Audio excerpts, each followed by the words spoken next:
Hello friends, welcome to my channel ইশাকুন blog. তো আজকে নিয়ে চলে এসেছি একটা অন্য ব্লগ। যেই ব্লগটা আজকের কোনো মেকআপ রিলেটেড কোনো কাজ নয়। ভোরবেলা আমরা উঠে পড়েছিলাম, হঠাৎ প্ল্যান হয়েছে যে তারকেশ্বর যাব। সো সেক্ষেত্রে তারকেশ্বর যাওয়ার জন্য রেডি হয়ে গেছিলাম। তো সকালের ভোরবেলা সূর্য মানে ভোরের সকালটা বেশ অন্যরকম লাগে দেখতে। আর তার মধ্যে আমাদের ছোট্ট মিষ্টি একটা হচ্ছে পাখি, দেখতেই পাচ্ছ, মিঠু। হ্যাঁ, খা ওকে মিঠু খা। যেটা বলি ও সেটাই শোনে। খুব ভালো একজন বাচ্চা আমাদের বাড়ির মধ্যে। তো ওকে দেখতে দেখতে খুব প্রায় কথা দিনটা বোঝে। কেটে যায়। আবার কোনো কোনো সময় কাজ থাকলে কাজে বেরিয়ে যেতে হয়। তো যাই হোক, সেক্ষেত্রে আমরা বেরিয়ে গেছিলাম। তারপরে আমরা বেরোচ্ছিলাম, তো কাকি এখানে সূর্য প্রণাম করলো, ভাই যাবে, কাকা যাবে। হ্যাঁ তো ভাই, আমি এখন সেক্ষেত্রে তারকেশ্বর আমরা যাচ্ছি। বেরোলাম 6:47, মানে 6:30টার মধ্যে বেরোনোর কথা ছিল। তো সেক্ষেত্রে লেট হয়, বাঙালির টাইম না, তো লেট তো হবেই, স্বাভাবিক ব্যাপার। তো তারপরে আমরা টোটো ধরে চলে গেছি 1 নম্বর এয়ারপোর্ট, 1 নম্বর। তো টোটো করে আমরা এয়ারপোর্ট 1 নম্বরে গেছি। সেখানে জেঠু, জেঠি আর বাবা দাঁড়িয়ে ছিল। সো ওনারা দাঁড়িয়ে আছেন, দেখতেই পাচ্ছ। তো তারপরে চলে এসেছিলাম 1 নম্বরের, যেখান থেকে ম্যাজিক গাড়িগুলো ছাড়ে বালি যাওয়ার সেখানে। তো এসে দেখছি যে ম্যাজিক গাড়ি যাবে না, ওদের কি দাবি জানি না। মানে সকালবেলা, এত সকালে 8জন মতো আমরা যাচ্ছি, তো ম্যাজিক গাড়ি বলছে না, আমরা এত সকালবেলা যাই না। তো জানি না, যাই হোক। তো আমরা এখানে সবাই মিলে, আমরা এদিকে, আমরা এই কজন ছিলাম, আর বাদবাকি বাবারা সব ওই সাইডে ছিল, বাসে করে যাচ্ছিলাম। তো বাসে করে দেখতেই পাচ্ছ রাস্তাটা কতটাই সুন্দর লাগে যেতে। মানে ভোরবেলা বেরোনো থেকে শুরু করে, মানে এমনি সময় ঘুম ভাঙতে চায় না, বাট যখন কোথাও ঘুরতে টুরতে যাই তখন একবারে ঘুম মানে সাত তাড়াতাড়ি ভেঙে যায়। আর তার সাথে এদিকে ছিল মায়ের মন্দির। তো দক্ষিণেশ্বরে মায়ের মন্দিরে দেখতে দেখতে আমরা যাচ্ছিলাম। যাওয়ার সময় মায়ের দর্শন করতে করতেই গেছি। তো এখানে সবাই, কাকিমা, জেঠিমা, মা সবাই মিলেই নমস্কার করছিল, যেহেতু মা। আর এই হচ্ছে আমার বড় জেঠিমা আর জেঠু। মানে ওনারা থাকলে মজা, হাসি, ইয়ার্কি হবেই। কারণ বাসটা এগিয়ে যাচ্ছিল, বড় জ্যাঠা তখনও বাসে ছিল, সো সেই কারণেই আর কি এরকম অবস্থা। তারপরে মানে হাসি মজা লেগেই থাকে, যেটা হয় ফ্যামিলিতে বেরোলে। আর সাডেন বেরোনো তো, মানে আগের দিন রাতে প্ল্যান হওয়ায় পরের দিনই বেরিয়ে যাওয়া। সো সেক্ষেত্রে বালিতে আমরা এসে গেছিলাম। তো এখানে আমাদের ট্রেন দিয়ে দিয়েছিল। সো ট্রেনটা ফাঁকাই ছিল, আর যাওয়ার ট্রেন তো ফাঁকা থাকবেই। তো ভালোভাবেই আমরা যাচ্ছিলাম। অ্যান্ড সবাই মানে সকালবেলা ইয়ে তো ঘুম পাচ্ছিল। ওদিকে জেঠু জেঠিমা ঘুমাচ্ছে, এদিকে মাও ঘুমাচ্ছিল, এদিকে আমারও ঘুম পেয়ে যাচ্ছে। হ্যাঁ, আর ভাই আমি বসে একটু তাও গল্প করছি।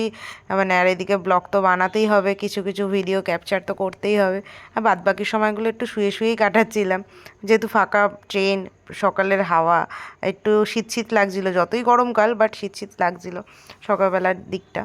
এবার তারকেশ্বর আমরা নেমে গেছি। তো তারকেশ্বর নেমে দেখলাম অনেকটা ভিড়।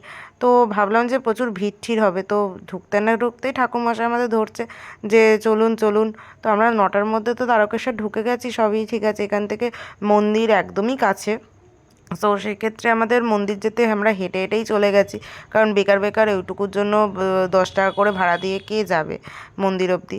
আমাদের মন্দিরের সামনেই রুম নেওয়া হয়েছিল, যে আসলে কাকা প্রতিবারই মানে সবসময় আমাদের এই তারকেশ্বরে আসে। তো সেক্ষেত্রে আমরা এখানে চলে এসেছিলাম। এই শিবালয়ে যে হোটেলটা দেখছেন, এই হোটেলেই আমরা ছিলাম। মানে কাকা যখন আসে, আমরা তো আমি তো এই ফার্স্ট টাইম এলাম। তো ফার্স্ট টাইম আসাতে আমার তো দারুণ একটা এক্সপিরিয়েন্স হয়েছে, যে খুব ভালো লেগেছে, যেমন সামনেই বাবার মন্দির, প্লাস আমরা মানে হোটেলের ঘর থেকে পুরো মন্দিরটা দেখতে পাচ্ছি, সমস্ত কিছু, যেটা তোমরা ভিডিওতে দেখতে পাচ্ছ সব কিছু। অ্যান্ড তারপরে তো আমরা সব দাঁড়িয়ে ওয়েট করছিলাম, কারণ ওনারা বলছিল যে 9:30টার মধ্যে মন্দির বন্ধ হয়ে যাবে। যেহেতু আমার জেঠিমার দণ্ডির ব্যাপার ছিল, মানতের ব্যাপার ছিল, তো সেক্ষেত্রে আমরা একটু লেট করেছি। আর এদিকে ছিল পুকুর। মানে এই পুকুরের একটা কাহিনী হচ্ছে যে আমি যখন গেলাম, ভিডিও ভিডিও তো অনেক সময় মন্দিরের ভেতর করে না, মানে করতে দেয় না, এটা তো অনেকেই জানো, যে ভিডিও করাটা অ্যালাউ নেই। ঠিক আছে। তো মানে প্রথমবার তো খুব ঘাবড়ে ঘাবড়ে যাচ্ছিলাম, যে ফোনটা নিয়ে কি যাব নাকি বাড়িতে রাখবো। তো আমি ওই পুকুরে যখন মানে চান করতে যাই, সেই চানের সময়টাও ফোন টোন তো আর নেওয়া যাবে না, ওই সময়টা ফোন ঘরেই রেখে গেছিলাম। এত সুন্দর মজা লেগেছে ওই পুকুরে চান করে। তো প্রচণ্ড মানে এনজয় হয়েছে। সেই ভিডিও আমি তোমাদের সামনে ক্যাপচার করতে পারিনি ঠিকই, কিন্তু বাড়ি এসে রেডি টেডি হয়ে গেছি। এই রেডি হয়ে আমরা চলে এসেছিলাম, কারণ তখন জেঠিমা অলরেডি দণ্ডি কাটা হয়ে যাওয়ার পরে উনি পুকুরে স্নান করতে বসবে। এখানে অনেকেই দেখতে পাচ্ছ যে কত সুন্দরভাবে স্নান করছে, আর তারপরে হচ্ছে এত সুন্দর মানে জলের সাথে মানে জলেই থাকতে ইচ্ছা করছিল। মেন ব্যাপারটা হচ্ছে এটাই, এতটাই ভালো। আসলে বলে না যে ঠাকুর মন্দিরে যাও ওই জায়গাটায় ওখানেই থাকতে ইচ্ছা করে, ওখান থেকে বেরোতে ইচ্ছা করে না, তো ঠিক সেমনি মানে সেরকমভাবেই হয়েছে। তো তারপরে আমরা এখান থেকে ফুলের ডালা মানে ঠাকুরের ডালা ঠালা কিনে নিয়েছিলাম। তো কিনে নেওয়ার পরে আমরা মন্দিরে যাই পুজো দিতে। তারপরেও আমি ঘরে ফোন রেখে এসেছিলাম, কারণ ফোন নিয়ে ভেতরে ঢোকা অ্যালাউই নয়। সো সেক্ষেত্রে তারপরে পুজো টুজো আমরা দিলাম, দেওয়ার পরে প্রসাদ দিল। প্রসাদ দেওয়ার পরে আমরা প্রসাদ খেলাম, খেয়ে আমরা এগোলাম হচ্ছে রাজবাড়িতে, যেখানে হচ্ছে ভোগের নিবেদন ছিল। তো 50 টাকা করে প্লেট ছিল ভোগের। তো ভোগের ওখানে আমি তোমাদের রাজবাড়িটাও দেখাবো, কিন্তু ওদের ভেতরে কোনো কিছুতেই মানে মানে ফোনটা অ্যালাউ নয়। সো সেক্ষেত্রে অতটা ভিডিও ক্যাপচার করতে পারিনি ঠিকই, কিন্তু যেটুকু পেরেছি তোমাদের সামনে তুলে ধরার চেষ্টা করেছি, যেহেতু আমি ফার্স্ট টাইম গেছি আমার ভীষণ ভালো লেগেছিলো। তো তারপরে রাজবাড়ি থেকে খেয়ে দিয়ে বেরোনোর পরে আমি একটা ফটো ফ্রেম নিয়ে নিয়েছিলাম। তো এখানে এই দোকানগুলোতে ফটো ফ্রেম থেকে শুরু করে এখানে অনেক কিছু মানে ঠাকুরের যাবতীয় যত জিনিস আছে খুব ভালো ভালো জিনিস ছিল। তো আমরা কোথাও ঘুরতে গেলে তো কিছু কেনাকাটি তো করেই থাকি সব জায়গাতে সব ক্ষেত্রেই। তো তারপরে এসে বাড়িতে বসে মানে রেস্ট নিতে হচ্ছিল, যে আর ভাল লাগছে না, সকাল থেকে চলছে। তো জিনিস তো দেখতেই পাচ্ছ, আমরা সব জিনিস নিয়ে নিয়েছি। আমাদের ওই ঘট ছিল, যে ঘট দিয়ে আমরা পুজো দিয়েছিলাম, তো সেই ঘটের ভিডিও তোমাদের সামনে তুলতে পারিনি, কারণ মন্দিরের ভেতরে কোনো কিছু অ্যালাউ নয়।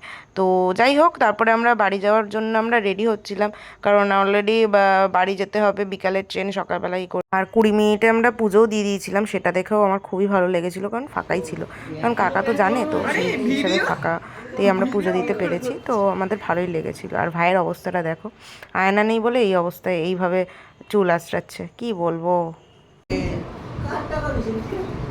ও চুল বাঁধা জীবনে শেষ হবে না।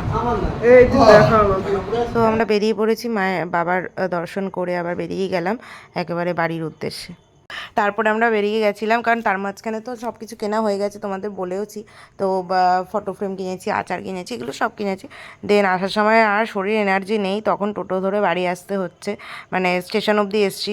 তারপরে স্টেশনে এসে দেখলাম যে ট্রেন দাঁড়িয়েই আছে। তো 4:21-এ ট্রেন ছাড়ার কথা, সেক্ষেত্রে 4:21-এর আগেই আমরা চলে এসেছিলাম স্টেশনে। তো দেখতেই পাচ্ছ, এবার এখানে আমরা সব বসে আছি, বসে গল্প টল্প করছিলাম। আর তার মধ্যে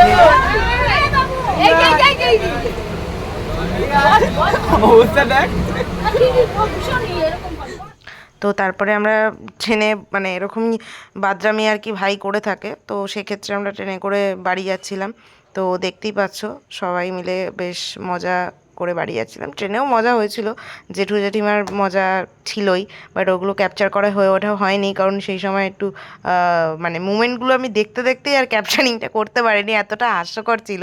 তো যাই হোক, তো সেক্ষেত্রে তারপরে আমরা বাড়ি থেকে যখন মানে আইলাম, বাড়ি থেকে বাড়ি আসার সময় সেই মায়ের দর্শন, দক্ষিণেশ্বরে মা দর্শন করতে করতে বাড়ি এলাম। তো আমরা ম্যাজিক গাড়ি করেই এসেছি বাড়ি আসার সময়, যাওয়ার সময় পাইনি, তো কী হয়েছে, আসার সময় তো আসতেই হবে। তো ফাইনালি আমরা বাড়ি চলে এসেছি। চলো এখন টাটা, পরে আবার একটা ভিডিওতে দেখা হবে।